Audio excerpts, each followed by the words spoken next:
Hello दोस्तों, मैं चंद्रभान चंद्र blog में आपका स्वागत करता हूं। और इस समय मैं नानी रावल जो व्यासेश्वर तीर्थ अश्वनी कुमार जी का जो तपोस्थली वैद्यनाथ तीर्थ धाम है, उस आश्रम से ठीक मैं नीचे मैया जी के तट पर हूं।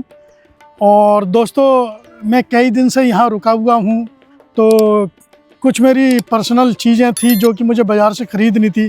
मेरा बैग भी टूट गया था, मेरी सैंडल भी सूल पानी की झाड़ी में टूट चुकी थी, तो मुझे काफ़ी सामान बाज़ार से मैंने ख़रीद के लाया और इसलिए मेरे को यहाँ रुकना पड़ा।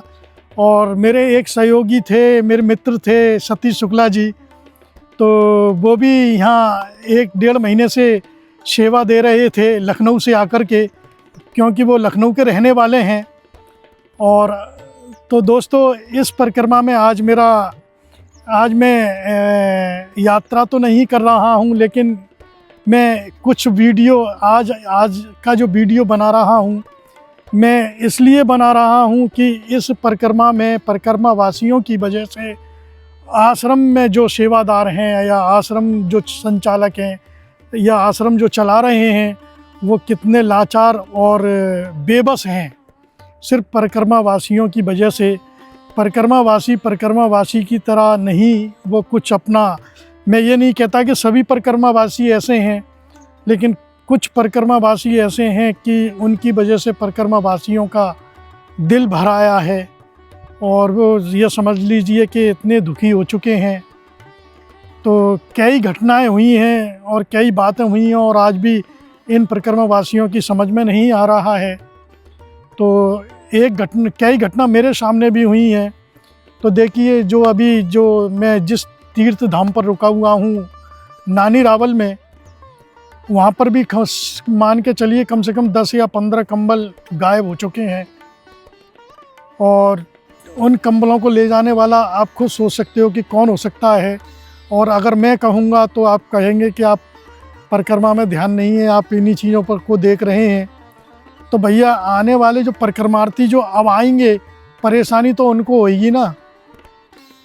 कमेंट करने वाले तो कमेंट करेंगे कि ऐसा है वैसा है, लेकिन देखिए, जो आश्रम वासियों ने जो व्यवस्था की है आने वाले परिक्रमार्थियों के लिए कि भाई आप जाओगे, दूसरे परिक्रमार्थी आएंगे, रात को ठंड पड़ती है तो वो कंबल उनके काम में आएंगे। तो जो यहाँ सतीश शुक्ला जी हैं लखनऊ से, मैंने उनको भी कहा, तो मैंने कि आपको नज़र रखनी चाहिए इतने कंबल। तो वो भी इतने भोले भाले हैं, मैया के भक्त हैं, उन्होंने भी कह दिया कोई बात नहीं, मैया चाहती है उनके लिए है तो वो सही। तो देखिए, ऐसे ऐसे भक्त भी हैं जिनका दिल नहीं दुखता है, लेकिन काफ़ी लोगों का दिल इसलिए दुखता है कि भाई आने वाले हम परिक्रमार्थियों को क्या सेवा देंगे, रात को उनको ओढ़ने के लिए कंबल, सर्दी से बचाव के लिए कहाँ से लाएंगे, जो है आप अगर इस तरह से करेंगे। और एक सियाराम बाबा आश्रम से पहले एक जगह है, बाजीराव पेशवाजी की समाधि है, वहाँ मेरे सामने की बात थी कि एक आश्रम पे एक साधु थे सिर्फ अकेले। हम करीब 6-7 परिक्रमार्थी थे, तो कोई बात नहीं थी, सब सही चल रहा था, खाना पीना उन्होंने बना दिया था। उसके बाद बिल्कुल एंड में आकर के कम से कम 8 परिक्रमार्थी आए, जिनमें 3 लेडीज़ थी, और वो इस तरह से उन पर हुक्म चला रहे थे खाने के लिए, रहने के लिए। तो बाबा जी ने यही बोला कि महाराज, मैं अकेला आदमी हूँ, आपको आना था तो पहले आ जाते, आपका खाना बन जाता। तो देखिए, वो उन पर बहुत बुरी तरह से बिगड़े कि इस आश्रम को बंद कर दो, ये है वो है फलाना है। तो वो बेचारे साधु महाराज थे, बहुत अपना मन मार के रह गए, कुछ नहीं कह सके। फिर वो वहीं गांव से, जो गांव है वहीं से 2-3 लड़कों को बुला कर के लाए। जब उन्होंने वो टिक्कर वगैरह, खाना वगैरह तैयार करवाया, और इस तरह से व्यवहार था। वो क्या होता है, जो ग्रुप में चलते हैं वो एक महंत को लेकर के चलते हैं, वही पूजा पाठ कराते हैं। उनका एक ऐसा व्यवहार था जैसे कि दादागिरी वाला, अरे मुझे तो ये चारपाई चाहिए, मैं चारपाई पे सोऊंगा, ये है वो है। और साहब, उनके जो परिक्रमार्थी थे, कुर्सी पे बैठ कर के प्रवचन करना, ये करना, और इस तरह से हुक्म चलाना, हमारे लिए दूध की चाय चाहिए, वो चाहिए। तो देखिए, अब हम अगर परिक्रमा कर रहे हैं और जैसा भी आश्रम में है, जैसा भी हमें भोजन प्रसादी या बाल भोग दिया जा रहा है, तो भैया ये कोई होटल तो नहीं है। जैसा है उसी में हमें समय गुजारना है और उसी में हमें ये अपना भोजन प्रसादी और बाल भोग पाना है। और अगर इतना ही करना है तो फिर होटलें हैं, तो होटलों में भी आप खा सकते हैं। लेकिन होटलों में जाने से हर परिक्रमार्थी इसलिए कतराता है कि आजकल होटलों में क्या है कि अंडे वगैरह और मांस मदिरा ये सब चलता है, नॉन वेज और वेज दोनों चलता है। तो इसलिए कुछ बचाव जो है आश्रमों में भोजन प्रसादी पाने से हम इससे बचते हैं। तो हमको कई जगह बाजरे की रोटी भी दी गई, कई जगह मक्के की रोटी भी दी गई। तो आप खुद ही सोच सकते हैं कि इस तरह से अगर हम ये देखेंगे, अपना टेस्ट देखेंगे, तो इस परिक्रमा को करना बेकार है। अरे जहाँ पर भी आप संतों के साथ बैठ कर के और परिक्रमा वासियों के साथ बैठ कर के भोजन प्रसादी पाते हैं, चाहे वो बाजरे की रोटी हो, चाहे मक्के की रोटी हो, और जिस समय हम परिक्रमा वासियों के साथ कीर्तन करते हुए और भोजन प्रसादी पाते हैं, तो उस समय का अपना एक अलग ही आनंद है। और उस भोजन प्रसादी में इतना टेस्ट आता है कि वो कभी हमें घर पर बनाने से भी, घर पर वो प्रसादी पाने से भी हमें नहीं मिलेगा। तो इस तरह की व्यवस्था है। और अब आजकल तो सोशल मीडिया का ज़माना है, तो आजकल तो आश्रम, मैंने अभी कई वीडियो देखी हैं कि उन वीडियो जो आश्रम वाले हैं उन्होंने भी वीडियो डाली है कि परिक्रमा वासियों का व्यवहार किस तरह का है। आश्रम वाले इस समय बेबस नज़र आ रहे हैं। और सबसे बड़ी बात ये होती है कि एक ही समय पर भीड़ इतनी आती है, तो आश्रमों की भी व्यवस्था थोड़ी गड़बड़ा जाती है। तो मैं तो यही रिक्वेस्ट करूँगा कि भैया जो देव उठनी होती है दीपावली के बाद, उस समय सारे परिक्रमार्थी उसी डेट को ना चुनें, थोड़ा गैप करके चुनें, जिससे कि भीड़ एक जगह इकट्ठी ना हो। आश्रमों में सारी व्यवस्थाएं चरमरा जाती हैं। तो आश्रम से भी मैंने कई बार पूछा था, आश्रम संचालकों से भी, तो वो कह रहे भैया अचानक अगर इतनी पब्लिक आती है तो उनको संभालना एक बहुत बड़ा एक वो होता है, लक्ष्य होता है। लेकिन करते हैं, जैसे भी हो, जो भी परेशानी हो करना पड़ता है।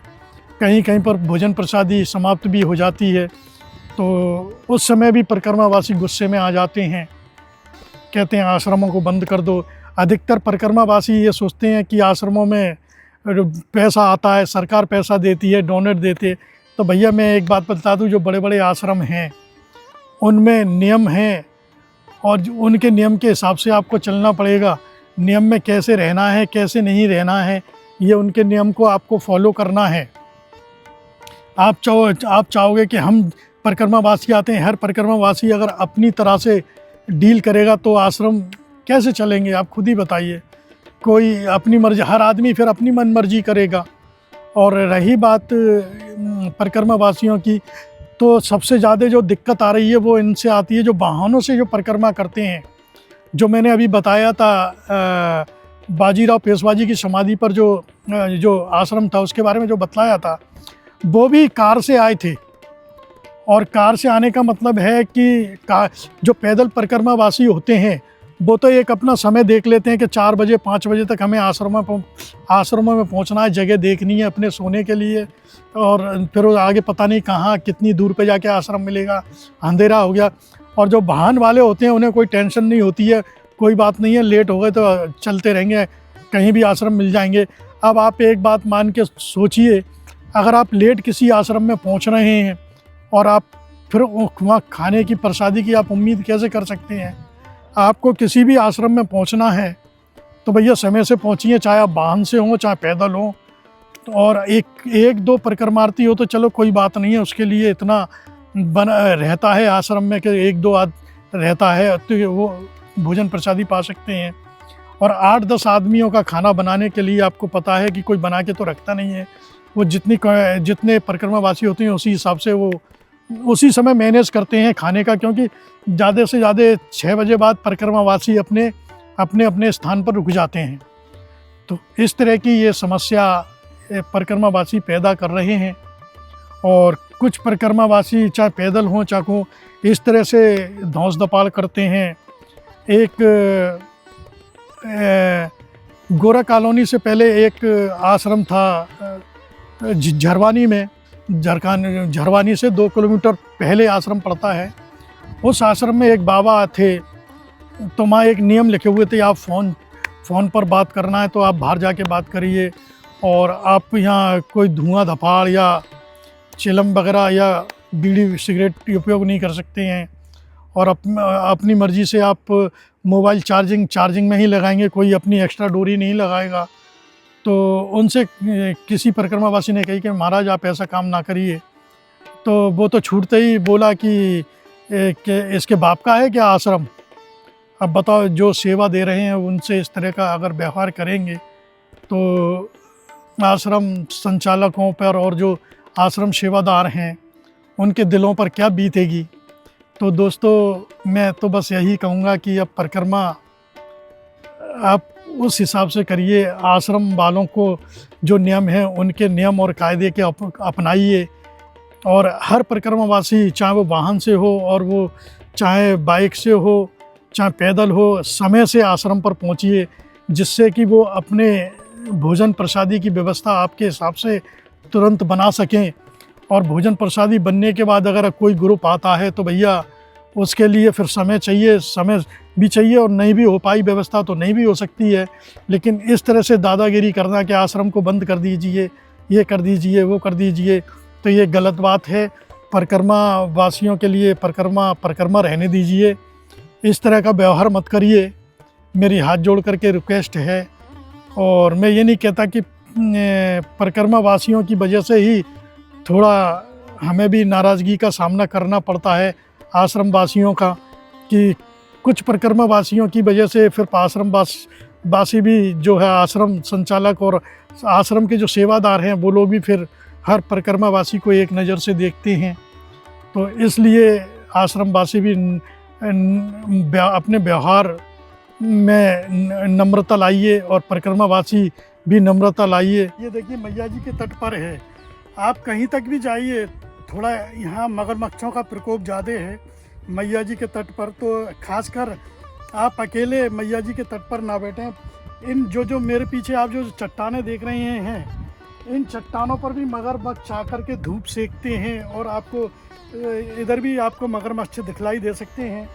और जो व्यासेश्वर तीर्थ बैद्यनाथ तीर्थ धाम के जो महंत जी हैं, उन्होंने भी हमें बतलाया है कि भैया थोड़ा ध्यान से बैठना, मैया जी के तट पर मगरमच्छ वगैरह आकर पत्थरों में आकर के बैठ जाते हैं। हालांकि कोई घटना ऐसी घटी नहीं है, लेकिन एक घटना घटी थी मेरे साथ मांडव ऋषि गुफा के पास जो आश्रम है, तो वहाँ मेरे पीछे से होकर के मगरमच्छ निकल गया था। अगर एक लेडीज़ थी, वो अगर मेरे को ना चिल्लाती ज़ोर ज़ोर से कि हटो हटो हटो मगरमच्छ आ रहा है, तो हो सकता है कि मैं उसका निवाला बन सकता था। क्योंकि भैया मगरमच्छ जो हैं जलीय जीव हैं, आस्था अपनी जगह है, लेकिन ये भी जलीय जीव हैं, इनका भोजन ही शिकार करना है, तो ज़रूरी नहीं है कि कोई इनके आगे कौन आ जाए। तो थोड़ा मैया जी के तट पर इस बात का विशेषकर ध्यान रखिए, अकेले में ना बैठिए, अकेले स्नान ना कीजिए, आसपास होना चाहिए। और जब भी मैया जी के जल में अगर स्नान करना हो तो डंडे से पानी को ज़ोर ज़ोर से दबोच देना चाहिए, जिससे कि मगरमच्छ भी डरते हैं, तो जिससे मगरमच्छ वहाँ से दूर चला जाए। तो खासकर इस बात का ध्यान रखिएगा। और इसी के साथ मैं इस वीडियो को समाप्त करता हूँ दोस्तों।